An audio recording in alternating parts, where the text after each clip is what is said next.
Now you might be thinking, Mickleham is amazing. New houses, modern facades, bright shiny bells and whistles, huge depreciation benefits. Who wouldn't want to live there? If you're buying to live in, emotion does come into play. But as an investor, the data doesn't lie and the data doesn't care about your feelings. You don't have to look very far to work out Mickleham has a major short-term issue.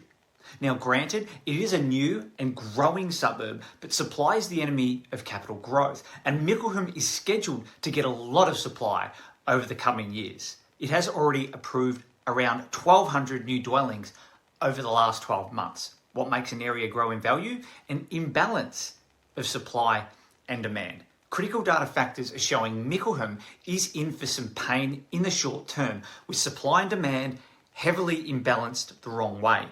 Almost 6% of the suburb is currently for sale.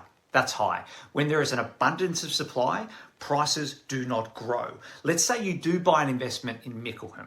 You may be waiting a while for it to be rented, with vacancy rates currently around 4.3%, about 4 times more than the national average. But what about the long term? Good investors work hard to mitigate risk because the asset they are purchasing is costing them a lot of money. Traditionally, newer suburbs are more volatile than established ones, due to no previous history, huge initial supply pipeline, and inflated house and land prices, because sellers need to make their money somewhere. Also, most newer suburbs have much smaller blocks of land, which limits value add potential to increase cash flow, like granny flats or extensions. If you're an investor, I suggest looking past the depreciation benefits and looking at already established suburbs with no new supply, diminished current supply, and increasing suburb demand.